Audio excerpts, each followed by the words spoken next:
The Indigenous Confederation of Ecuador, CONAIE, has called for an uprising against the government of President Rafael Correa, but many indigenous leaders don't agree with that move. Now we're going to bring you an excerpt from our program Inside the Americas.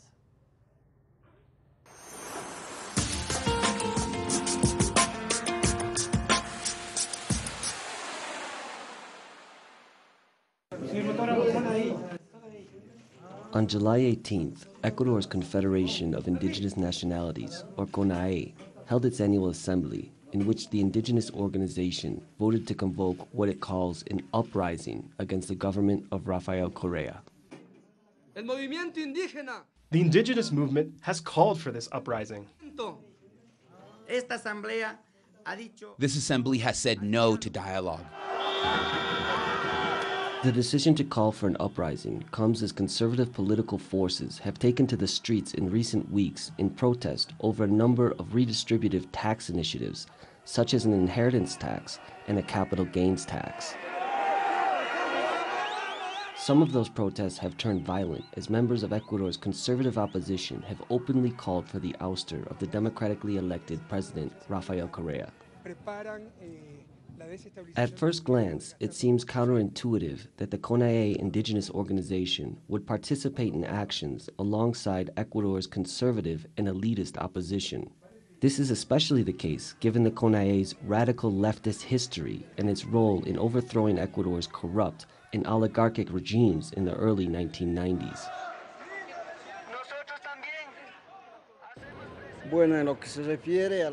Ecuador's Confederation of Indigenous Nationalities was established in 1986. It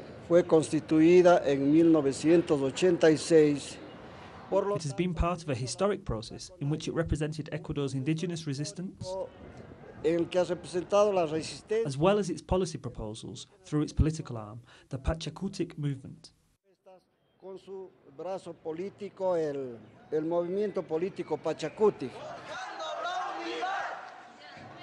But today's government in Ecuador is a far cry from the neoliberal chaos that ruled the country in the 1980s and 1990s. The government of Rafael Correa, which in many ways is a product of the struggles that took place in the 1990s, has been successful in reducing poverty, raising the minimum wage and living standards, and creating one of the most stable economies in Latin America. Nevertheless, the CONAIE has become more and more politically antagonistic in recent years.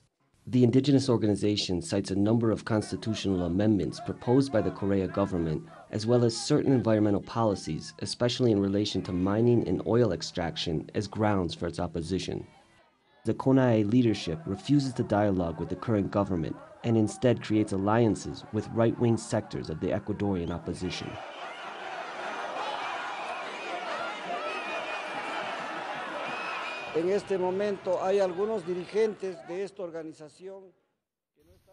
Right now, some of the leaders of this organization don't agree with the policies being implemented by the current government, and unfortunately, they are working in concert with the Ecuadorian far right.